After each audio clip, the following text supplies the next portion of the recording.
Bismillahirrahmanirrahim. Assalamualaikum warahmatullahi wabarakatuh. Waalaikumsalam warahmatullahi wabarakatuh. Terima kasih Bapak karena telah berkenan meluangkan waktunya untuk kami wawancarai. Sebelumnya perkenalkan, kami dari Prodi D4 Pengelolaan Arsip dan Rekaman Informasi. Saya sendiri bernama Muhammad Irfan Sulaidin Zuhri. Ini ada teman saya, Cika Emiliana Damayanti, kemudian ada Siti Hamaliah. Wawancara kali ini untuk memenuhi tugas pendidikan agama Islam dengan subtema zakat dan pengentasan kemiskinan, Bapak. Kemudian mengapa kami memilih Rumah ZIS UGM untuk tugas pada kali ini? Karena menurut kami Rumah ZIS UGM sudah bisa melaksanakan program-program yang berbau dengan masyarakat, Bapak. Baik Bapak, mungkin langsung saja kita mulai. Sebenarnya kalau boleh tahu apa sih Pak pengertian zakat dan bagaimana kedudukannya di dalam Islam, Pak? Ya, bismillahirrahmanirrahim. Assalamualaikum warahmatullahi wabarakatuh. Waalaikumsalam warahmatullahi wabarakatuh.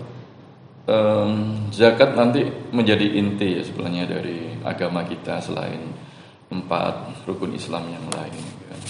Karena perintah wajib bagi orang Islam untuk yang mampu ya, selain syahadat ya, sholat, puasa, zakat dan naik haji.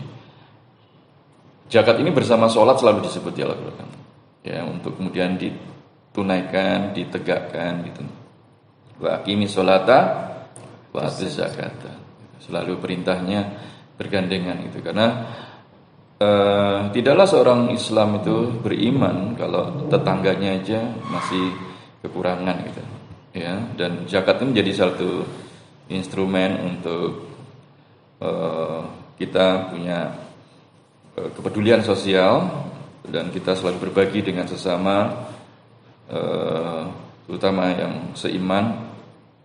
Karena zakat ini juga untuk mempertahankan iman, sehingga mu'alaf pun menjadi salah satu golongan yang berhak mendapatkan zakat untuk mempertahankan iman.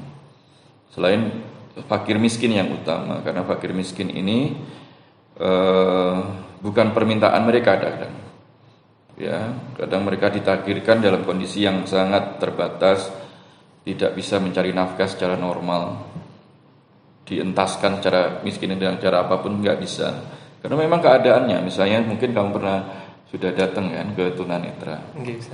Mereka nggak minta jadi tunanetra, kan nggak ada orang yang minta, kan semua orang kepingin bisa melihat kan. Tapi ada ditakdirkan tunanetra, kerjaannya hanya tukang pijat gitu. Saat yang sama kita hidup harus standar normal tuh ya, bisa makan sehat gitu kan, sekolah, kesehatan gitu. Tapi mereka karena keterbatasan nggak bisa itu, sehingga siapa yang kemudian dapat memberikan kecukupan mereka untuk standar hidup itu adalah Islam memberikan solusi, yaitu zakat. Jadi zakat ini merupakan perintah wajib buat orang Islam ya, sejak bahkan dari mereka lahir gitu. Sebelum, jadi kalau ada anak seorang muslim lahir sebelum Idul Fitri, mereka akan dikeluarkan zakat fitrah ya, sejak mereka punya nyawa itu ya, lahir itu sudah ada zakatnya. Kemudian zakat ini enggak sekedar zakat fitrah tadi misalnya, makanya kemudian Anda harus kaya, Anda harus cukup mampu untuk membayar zakat, terutama zakat mal, untuk kemudian dibagikan secara rutin ya kepada 8 golongan yang disebut di Al-Quran Al-Taubah 60 itu. Itu zakat. Baik Bapak, untuk kedudukan zakat kan sebagai rukun Islam tadi nggak Pak? Ya. Kemudian apa saja sih Pak yang wajib disakati dalam perkara Islam ini Pak? Banyak gitu kan. Kamu kan nanti belajar juga harus ya. Itu nggak cuma tadi zakat fitrah. Zakat fitrah ini untuk jiwa-jiwa ya dari seorang muslim yang baru lahir. Orang tuanya wajib menzakati kalau mampu ya, dikeluarkan kalau dalam skala beras kita ada 2,5 gram atau 2 sok gitu kalau dalam bahasa Arabnya. Tapi selain zakat yang dikenal banyak orang karena biasanya dilakukan sebelum Idul Fitri, sholat Id dilaksukan kan, itu harus ditunaikan. Karena kalau sudah sholat Id itu sudah nggak masuk ya zakat fitrahnya itu. Maka orang berbondong-bondong biasanya setelah puasa itu bayar zakat fitrah itu. Nah, sayangnya banyak orang kenal hanya zakat fitrah, zakat itu. Ya, nggak kenal zakat yang lain yang juga penting, misalnya zakat mal tadi. Ya, kekayaan kita minimal punya 100 gram emas setara sekitar kalau sekarang 1 gram emas 1 juta. Jadi kalau 80 gram harus punya kekayaan 85 baru kita zakat mal. Ya, jadi kalau kau sekarang misalnya masih mahasiswa gitu nggak punya kekayaan tuh, ya kamu cuma zakatnya adalah zakat fitrah yang dilakukan oleh orang tuamu. Ya, dan kamu pun nggak punya kewajiban zakat sebetulnya karena kamu mahasiswa. Ada zakat pertanian, ya 5%, 10% karena irigasi atau tanda hujan. Zakat peternakan, ya zakat untuk temuan, ya barang yang kita temukan dalam kayak katakanlah hasil kita tiba-tiba dapat harta karun itu ada zakatnya, rikos namanya. Terus kemudian zakat itu juga sekarang di istilahnya istihad ya dari para ulama itu ada zakat profesi, ada zakat dagang, ada zakat badan kayak misalnya perusahaan semacam itu. Next. Baik Pak, mungkin kami di sini akan lebih menspesifikkan untuk zakat fitrah dan zakat mal Bapak. Ya.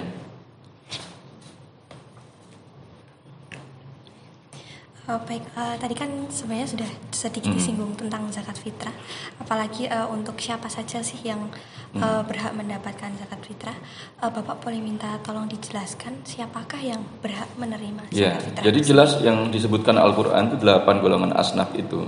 Ya fakir, miskin, gorimin yang berkelit utang, fisabilillah, ya musafir gitu tadi, mu'alaf dan amil zakatnya juga. Ini 8 golongan, nggak ada yang lain sebetulnya. Misalnya kalau ada yang nanya, Pak, teman saya non muslim gitu, bisa nggak dapat zakat? Mohon maaf tidak. Ada infak sama sodakoh itu mungkin bisa, tapi zakat tidak. Zakat hanya untuk 8 golongan tadi. Ya, termasuk misalnya untuk modal kerja nggak ada zakat untuk modal kerja itu. Ya, untuk wirausaha Pak nggak ada. Nggak ada itu namanya di dalam 8 golongan itu untuk mereka itu. Zakat hanya digunakan untuk kebutuhan pokok hidup mereka gitu, untuk makan, untuk kesehatan, untuk kemudian kalau fisabilillah, berjuang di jalan Allah itu misalnya. Kalau misalnya sekolah gitu, memperjuangkan agar kamu bisa memperbaiki hidup, memperbaiki keluargamu gitu. Itu bisa. Ya, orang jihad di perang itu dibiayai oleh zakat perangnya. Ya. Gitu. Kemudian Pak, saya tuh pernah menemukan fenomena juga kalau membayar zakat fitrah selain dengan beras itu dengan uang. Iya. Nah itu bagaimana hukum zakat kalau dibayarkan dengan uang? Banyak kajian beberapa masyarakat untuk bayar beras itu juga masih khilafiyah, masih perdebatan gitu kan. Ya, bahan pokok itu dalam bentuk 2,5 gramnya. Ya, kalau bisa ada alat untuk shock itu yang bisa pas memang sesuai dengan praktek yang dilakukan oleh Rasulullah. Kemudian kalau berupa uang semacam itu, ya ini juga banyak yang setuju, ada juga yang nggak setuju nah biasanya kalau kami diambil tuh untuk uang ini harus ditunaikan dibelikan bahan pokok, ya. Jadi pada saat pemberian kepada mustahik tadi yang berhak menerima zakat itu dalam bentuk bahan pokok bukan uang. Ya, karena memang tujuan untuk zakat fitrah itu agar pada saat Idul Fitri itu tidak ada orang yang kurangan untuk makan paling dasar ya dengan bahan dari makanan pokoknya itu. Sehingga tidak ada yang nggak punya beras lah kalau di Indonesia. Ya, kalau di negara kayak di Arab waktu Rasulullah harus punya gandum gitu. Saat orang semua bergembira saat Idul Fitri semacam itu. Kemudian apakah boleh Pak kalau misalnya kita mendiami suatu daerah tapi kita zakatnya di tempat lain, di daerah lain, itu apakah diperbolehkan? Boleh, karena zakat itu sebetulnya diserahkan kepada amil ya. Lebih afdol, semua sepakat bahwa zakat itu dikelola lembaga resmi yang diakui negara. Kalau negara Islam itu mesti harus didirikan amil, dan maksa sebetulnya amil itu untuk kemudian seperti pajak lah itu untuk mengambil zakat. Tapi karena di Indonesia bukan negara Islam prinsipnya, maka zakat ini dilakukan oleh badan resmi dari negara, tapi tidak menggunakan pendekatan yang seperti di negara Islam ya, hanya kesadaran dari masing-masing berzakat itu, dan kemudian diserahkan pada amil, dan amil yang harus bisa mendistribusikan secara benar di situ kepada 8 asnaf itu. Dan termasuk mungkin tetanggamu, atau kemudian kalau amil memberikan prioritas misalnya daerah yang lebih kurang itu, maka diberikan pada daerah yang lebih kurang itu, atau penduduk atau warga yang lebih kekurangan gitu. Hanya memang kalau kita lakukan sendiri di situ, nah ini yang memang banyak yang punya asumsi untuk yang deket-deket dulu lah, tetangga atau saudara gitu. Nah ini bisa saja, tapi khawatirnya gitu, saudaramu atau tetanggamu tuh mungkin ya masih lebih beruntung. Ada yang jauh lebih tidak beruntung, seperti tunanetra tadi, jompo, mbah-mbah yang tinggalnya sendirian misalnya. Ada yang baru saja kena musibah ya, baru meninggal suaminya, janda misalnya, punya anak banyak kecil-kecil, mungkin lebih berhak gitu. Sehingga ini amil tugasnya, bukan pembayar zakat ya. Sehingga kemudian disarankan bayar zakatnya memang ke lembaga zakat resmi dikelola amil, sehingga lebih tahu di mana pendistribusian secara tepat gitu. Kemudian bagaimana apabila seorang muslim itu tidak melaksanakan zakat fitrah? Dia berdosa. Kalau misalnya alasannya karena tidak mampu, masih bisa diterima ya, karena memang zakat itu syaratnya mampu ya. Misalnya nggak cukup uang untuk beli berasnya sendiri aja, misalnya hari ini dia belum tahu beli beras kilo aja belum tahu gitu. Nah ini mereka berhak untuk mendapatkan zakat, tidak menunaikan zakat termasuk zakat fitrah. Tapi kemudian kalau mereka mampu tiap bulan bisa bayar beli beras, bahkan ke biskop nonton gitu, atau kemudian beli baju, atau keluar kota liburan gitu, nggak bayar zakat fitrah, jelas kena, seperti meninggalkan sholat, sama persis ya. Dosanya adalah dosa besar ya, berat di situ. Dan kemudian kalau sadar nanti tobat itu mengkodok ya, membayar zakatnya yang kekurangan itu ya, nggak apa-apa. Jadi niat untuk kemudian mengkodok itu apa istilahnya, mengganti ya kekurangan zakatnya. Kemudian kalau seperti kita kan masih mahasiswa, belum memiliki penghasilan untuk melakukan zakat fitrah. Kemudian berarti apakah orang yang sudah bekerja itu ya menjadi orang yang orang bekerja kemudian buat suatu statement kepada orang tuanya, Bapak Ibu, saya sudah bekerja, saya akan menghidupi diri sendiri termasuk membayar zakat. Maka kewajiban Bapak Ibunya sudah berakhir untuk membayar zakat fitrahnya itu. Baik, kalau untuk seputaran zakat fitrah itu dulu, bisa dilanjut untuk zakat. Untuk zakat mal sendiri, siapa sih yang wajib untuk membayar zakat? Ya, tadi seperti saya singgung, zakat mal ini seseorang yang punya kekayaan ya minimal 85 gram, setara 85 gram emas dalam waktu setahun, disetahunkan ya, dihaulkan istilahnya. Jadi biasanya kalau pengen ngitung lebih enak itu saat Ramadan ke Ramadan. Jadi itu juga lebih afdal, karena bayar zakat saat Ramadan insya Allah juga berkahnya lebih ya, karena pahalanya berlipat ganda kalau kita melakukan ibadah saat Ramadan. Sehingga teman-teman ngitung dari Ramadan ke Ramadan tuh sisa kekayaannya ada nggak 85 juta itu ya, tabungannya, depositonya masih dipegang selama setahun di atas 85 juta, katakan 100 juta gitu. Maka setelah setahun, jadi nunggu setahun dulu. Misalnya pada saat kamu gajian bulan pertama, bulan kedua langsung zakat Pak, wajib enggak? Tunggu dulu setahun sampai kamu gajian setahun. Ya, dari Ramadan ke Ramadan itu. Setelah dikurangi kebutuhan pokokmu untuk makan, untuk kesehatan, untuk tinggal, sewa, untuk kos misalnya gitu, ada sisa 85 juta. Katakanlah kita buat 100 juta gitu, di atas kan, kalikan 2,5%. Berarti zakatnya berapa? 100 juta kali 2,5%. Berapa? 2.500.000. Ya. Nah itu mulai zakat itu dari 2.500.000 dari kekayaan kita 100 juta. Gitu. Nah kalau misalnya belum mencapai Pak, ya nggak wajib zakat. Kalau kamu mau melakukan pengeluaran uang untuk tujuan sodako, itu namanya infak. Ya.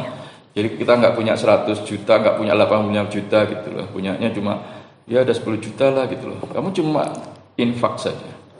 Ya. Bagaimana nilai ibadahnya Pak? Ya memang nggak setinggi zakat nanti. Infak itu kayak haji itu. Kita nggak mampu haji ya, mohon maaf, rukun Islamnya belum sempurna. Gitu. Ya. Sehingga kemudian kalau kepingin kita punya rukun Islam 5-5-nya sempurna, harus mampu berarti. Punya kekayaan tadi, mampu untuk naik hajinya.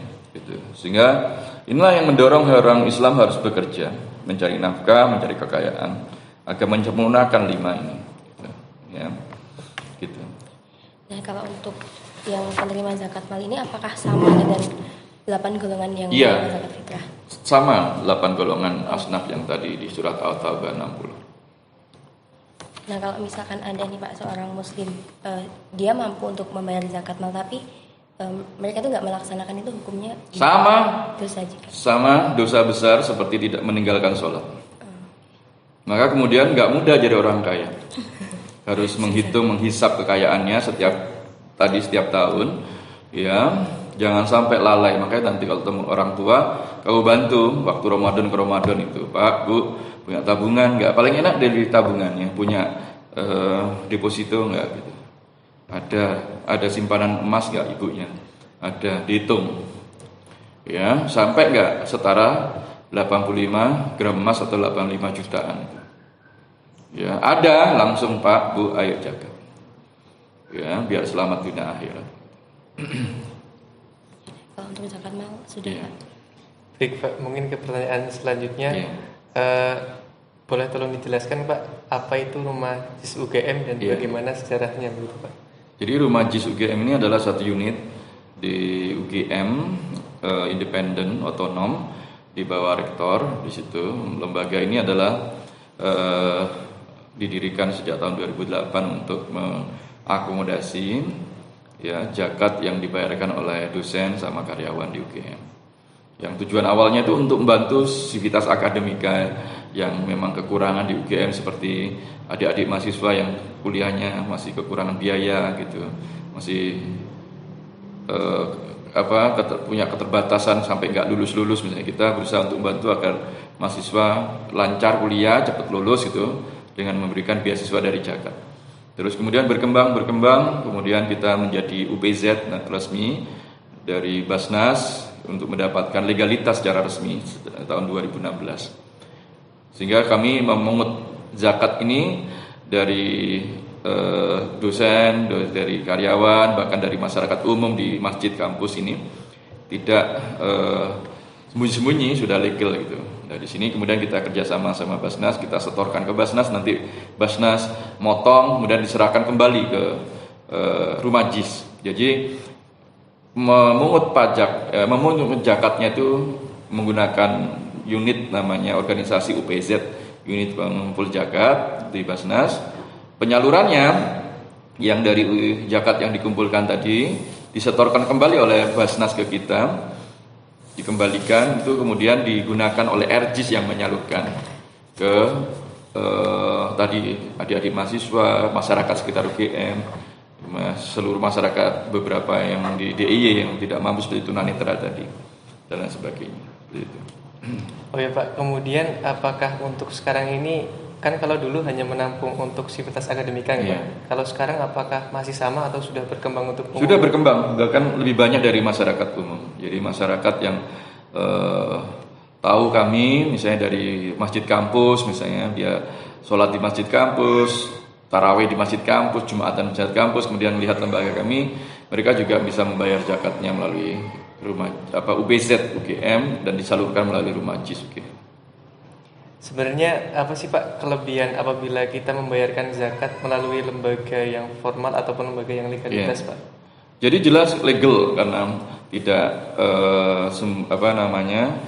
karena ada ketentuan undang-undangnya, ada ketentuan perdata sama pidana sanksinya kalau bagi orang yang mengumpulkan dana masyarakat termasuk dana zakat itu tidak secara resmi ya atau tidak menggunakan izin negara, bisa dikenakan sanksi pidana dan juga perdata. Nah, dengan membayar secara resmi ini kita mendapatkan perlindungan hukum gitu, baik dari yang lembaganya yang mengumpulkan zakat termasuk yang membayar zakat gitu. Nanti juga mendapatkan bukti resmi untuk motong pajak karena ada ketentuan undang-undang juga memberikan poin bagi yang membayar zakat bisa mengurangkan di SPT-nya surat pemberitaan pajaknya itu untuk mengurangkan dengan dana zakat yang dibayarkan. Ya, kalau nggak resmi nggak masuk di situ. Ya, karena yang diakui oleh pajak hanya yang resmi, ya izin dari negara. Baik Pak, kemudian apabila ada zakat yang masuk, apakah data untuk transparansinya disebarluaskan kepada masyarakat melalui media tertentu Pak? Laporan zakat itu selalu ada setiap rutin periodik, ya laporan tahunan, laporan bulanan di situ. Yang kalau di masjid malah mingguan di situ diumumkan. Terus kemudian kita gunakan media massa, ya seperti kayak website, media sosial kayak IG, Facebook, ya laporannya. Kemudian diaudit juga melalui banyak sekali auditnya dari Kementerian Agama, ada audit dari audit kantor akuntan publik, juga dari BPKP juga ngaudit di situ. Sehingga kemudian diawasi banyak pihak di situ dan laporannya harus menggunakan standar juga ya yang ditentukan. Ada ketentuan yang kita menggunakan standar yang dikeluarkan oleh IAI, yaitu standar akuntansi untuk lembaga zakat. Baik Pak, kemudian yang seperti yang Bapak sebutkan tadi kan untuk rumah ZIS ini sudah besar Pak, kemudian melingkupi mahasiswa juga sebagai amilnya. Kalau boleh tahu program apa saja Pak yang menjadi unggulan rumah zakat ini? Jadi rumah JIS ini karena di universitas kita punya kekhususan unik daripada lembaga zakat lain yang besar seperti Dompet Duafa atau Lazis atau yang ormas seperti dari Lajismu atau Lajisnu atau kekhususannya adalah bahwa lembaga ini ya menjadi bagian dari kegiatan akademik ya karena ada fungsi atau misi ya akademis untuk kemudian menjadi tempat edukasi juga untuk tentang zakat, praktek zakat ya, dan kita gunakan juga untuk manfaat zakatnya ini untuk aktivitas akademika itu. Ya, program khusus kami adalah memberikan wadah buat mahasiswa untuk kemudian mereka menjadi walaupun ada yang mustahik ya, ada menjadi amil muda namanya, yang ikut menjadi pengelola zakat, kemudian jadi relawannya, ya penerima beasiswa tadi yang masuk dalam golongan mustahik gitu. Dan kami bersyukur karena lembaga zakat ini di universitas gitu, karena kita mendapatkan dukungan tenaga dari adik-adik mahasiswa ini ya nggak habis-habisnya. Jadi tiap semester selalu ada tenaga-tenaga baru untuk mendukung lembaga ini, dan alhamdulillah program kita ya dari awal berdiri 2008 sampai sekarang itu tidak pernah berhenti. Jadi terus berkembang, nggak pernah misalnya bantuan ke tunanetra itu bukan sekali-kali, tapi setiap bulan dari tahun 2008 sampai sekarang 15 tahun. Rutin. Ya, rutin. Beasiswa untuk adik-adik mahasiswa nggak pernah putus, ya sampai mereka lulus dilanjutkan lagi adik-adik kelas, adik-adik tingkatnya juga masih akan ada terus. Gitu.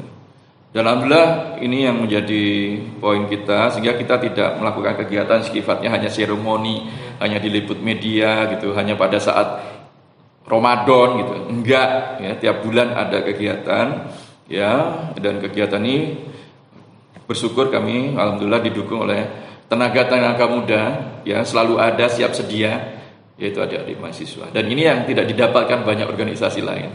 Baik Pak, kemudian tadi kan disebutkan juga bahwa untuk relawan dan program beasiswa dilakukan penyaluran secara rutin Pak. Ya. Kalau boleh tahu sudah beberapa titik Pak yang disalurkan oleh Rumah Mahasiswa UGM. Ya. Jadi kita areanya tuh nanti UPZ Universitas itu ditentukan oleh Basnas dan undang-undang itu di wilayah provinsi. Gitu. Jadi nanti UPZ itu kan ada 3 ya, UPZ pusat itu nasional, UPZ provinsi, contoh UPZ provinsi itu UPZ di perguruan tinggi. Ada UPZ yang sifatnya hanya kota kabupaten gitu, itu cuma di kabupaten saja. Nah karena kita universitas maka wilayahnya adalah satu provinsi.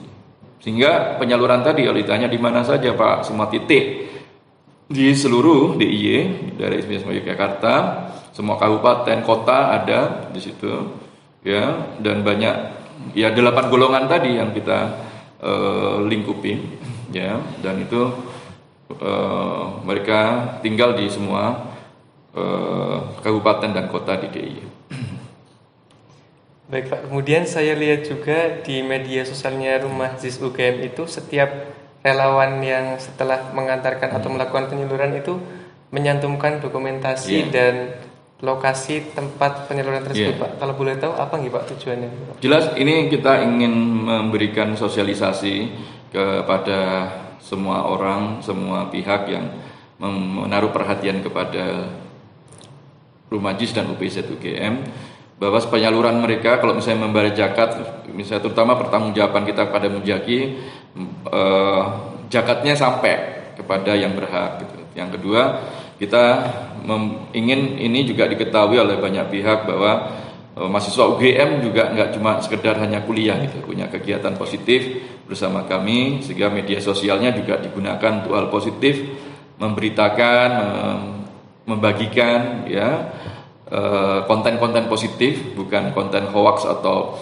yang ya kayak netizen yang hanya sekedar hura-hura atau hanya sekedar cuma senang-senang gitu, ya, tapi mereka punya kegiatan positif dengan media sosialnya, sehingga kemudian media sosialnya juga menjadi alat positif buat mereka, dan juga berharap banyak yang tergerak juga akhirnya mau bergabung dengan kami, misalnya yang mujaki ya akhirnya bisa membayar zakat, ya, yang adik-adik mahasiswa mungkin tertarik untuk menambah kegiatan positifnya gitu, atau berinfak, kan nggak cuma zakat ya, berinfak, bersedekah juga, ya, termasuk kemudian kita meyakinkan bahwa penerima zakat ini, ya, selalu kami mau minta dicantumkan alamatnya, ya, itu tunanetranya, tinggal di mana, bapaknya nama siapa. Saya berharap yang membaca itu mungkin ada yang kepingin membantu, mungkin diam-diam gitu, dan kita tidak menghalangi harus melalui Rumah JIS UGM.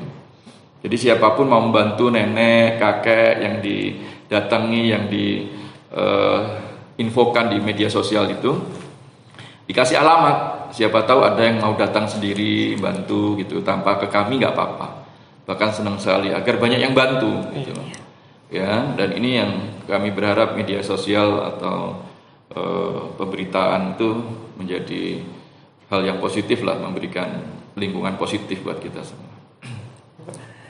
Oh ya Pak, mungkin sedikit cerita saja. Saya juga, ini teman-teman kalau yang belum tahu, saya juga merupakan salah satu penerima beasiswa dari Rumah Mahasiswa UGM, dan kebetulan penyalurnya sering bersama rekan saya Pak Siseto. Jadi untuk penyaluran sendiri ke tunanetra tunadaksa kan Pak. Jadi di sana juga mendapatkan curhatan dari teman-teman tunanetra dan tunadaksa bahwa mereka juga menjadi punya kesenangan tersendiri begitu Pak. Selain ada yang datang ke rumah, juga masih ada yang peduli. Bahkan kami pernah melihat sendiri bahwa untuk teman-teman atau orang tua yang memiliki keterbatasan itu masih suka dan rutin sholat di masjid, kemudian membaca Quran Pak. Itu membuat hal yang tersendiri, yang ternyuh gitu Pak.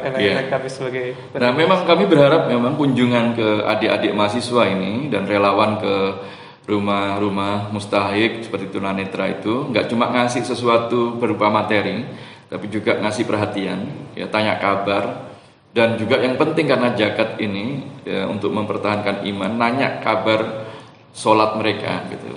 Masihkah mereka menjaga keislaman mereka, iman Islam mereka, terutama sholat itu. Sehingga kami berusaha, adik-adik ini kita titipi pesan untuk menanyakan, ya, gimana sholat dari bapak ibu penerima zakat itu, masih ke masjid nggak yang laki-laki, misalnya sholat Jumat, gitu. Agar mereka juga bisa tahu, diperhatikan di situ, nggak cuma masalah dunianya saja, tapi akhiratnya. Karena terus terang memang zakat ini seperti yang saya tekankan tadi itu nggak sekedar hanya untuk makan minum mereka bertahan hidup, tapi juga mempertahankan Islam, iman Islam mereka, agar mohon maaf memang kita bersaing dengan organisasi lain yang mungkin mengajak mereka keluar dari Islam, misalnya murtad, dan itu tidak boleh terjadi, dan zakat harus punya peran agar mereka tidak murtad dan kafir misalnya. Nah, ini yang kemudian menjadi concern kami. Zakat ini harus sampai ke rumah-rumah, harus sampai kepada mereka langsung, tidak diwakilkan melalui gosen atau hanya dari paket kurir misalnya apa gitu. Itu tidak ada sentuhan humanismenya, ya. Dan UGM ini belajar, kalau di Universitas Kerakyatan ini kita harus punya pendekatan humanis agar kemudian yaitu zakat ini nggak masalah urusan dunia, tapi bahkan yang jauh penting adalah urusan akhirat itu. Ya, tentu. Baik Pak, apakah selain program tadi ada program unggulan lain Pak, seperti penyaluran terhadap bencana yang insidental, kemudian di panti asuhan atau program lainnya Pak? Jadi kita selain kegiatan yang rutin bulanan seperti itu, beasiswa, penyaluran ke tunanetra, ke Nadaksa, ke Jumbo, itu ada penyaluran rutin juga ke panti asuhan. Ya, kita punya binaan sekitar 22 panti asuhan sekarang. Jadi mitra, ya, kita biasanya memberikan beras, ya, 100 kilo 1 kental gitu. Terus kemudian kita beri santunan untuk adik-adik penerima beasiswa juga. Jadi penerima beasiswa itu nggak cuma mahasiswa, ya, tapi juga anak SD, SMP, SMA yang beberapa tinggal di panti asuhan itu. Kemudian mereka juga kami ajak untuk ke masjid ini, biasanya duduk di sini juga untuk mendapat bekal, terutama anak-anak SMA, ya, kerjasama dengan anak teman-teman dari JS untuk membina, membekali mereka untuk siap ke perguruan tinggi gitu. Kalau bisa nggak putus di SMA gitu. Nah, adik-adik jamaah Salahuddin biasanya bantu untuk ngasih pembekalan. Terus kemudian kami juga seperti sekarang kekeringan, akan drop air di daerah yang punya kekurangan air seperti di Gunung Kidul dan Kulon Progo. Ya, kemudian juga kita punya kegiatan rutin keagamaan seperti kurban, ya. Saat kurban itu kita selalu dititipi alhamdulillah sapi dan kambing atau domba, kemudian kita serahkan langsung ke beberapa penduduk, kita sembelih dan sholat Idul Adha bareng dengan penduduk di situ. Dan ini biasanya di daerah yang terpencil di situ, yang kekurangan dan hampir jarang ya makan daging gitu. Terus kemudian kita melakukan kalau ada bencana, ada seperti kayak di Palestina semacam ini, kita juga melakukan pengumpulan donasi, ya, kita serahkan kepada mereka, ya, yang punya kegiatan langsung di Palestina atau kemudian di bencana alam misalnya. Biasanya dengan UGM juga kita punya kegiatan bersama.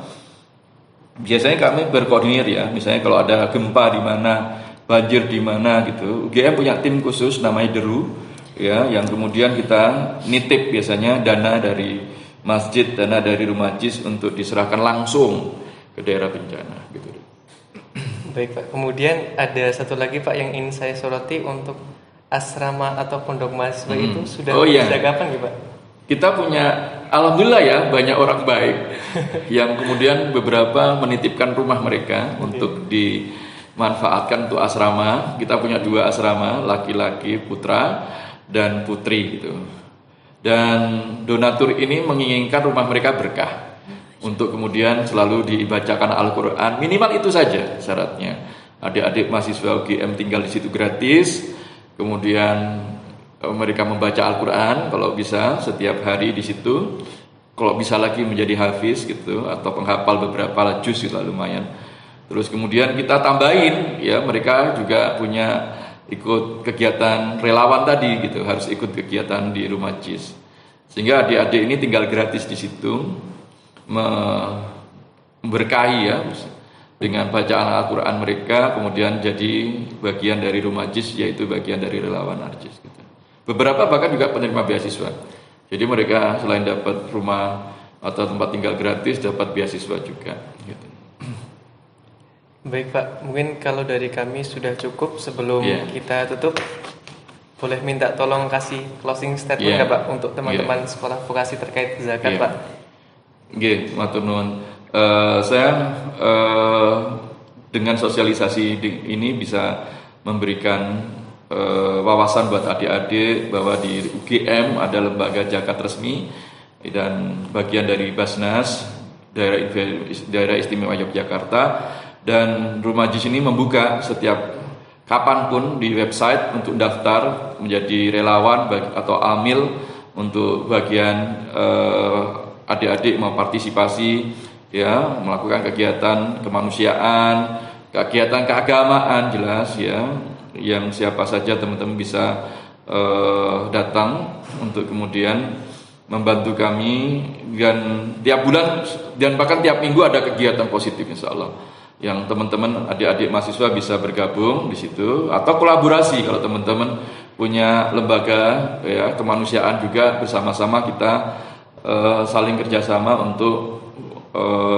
melakukan suatu sinergi ya, penyaluran atau kegiatan kemanusiaan atau kegiatan seperti tadi ya, keagamaan dan sebagainya. Semoga ini menjadi lahan positif buat adik-adik, dan saya concern terhadap teman-teman yang mungkin hanya baperan atau hanya mageran gitu ya, ayo bergerak di situ, banyak kegiatan positif termasuk di tempat kami ya, dan saya berharap adik-adik lebih banyak bersyukur ya, dengan bergabung kami nanti akan lebih banyak syukurnya nanti, karena akan banyak lihat, mohon maaf, orang yang memang punya kebutuhan, punya keterbatasan, sehingga adik-adik jauh lebih beruntung. Dan tidak ada alasan adik-adik untuk stres, untuk kemudian galau, apalagi untuk punya pikiran bunuh diri. Gak boleh.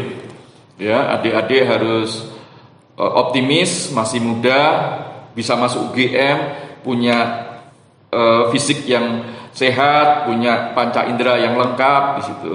Adik-adik bisa melakukan banyak hal positif, berbuat sesuatu, membantu sesama, dan bisa bergabung dengan kami. Ya, gitu. Baik, terima kasih banyak Bapak karena telah berkenan untuk sharing ilmu dan meluangkan waktunya pada kesempatan kali ini. Semoga kebaikan Bapak dibalas dengan kebaikan yang terbaik oleh Allah Subhanahu wa taala.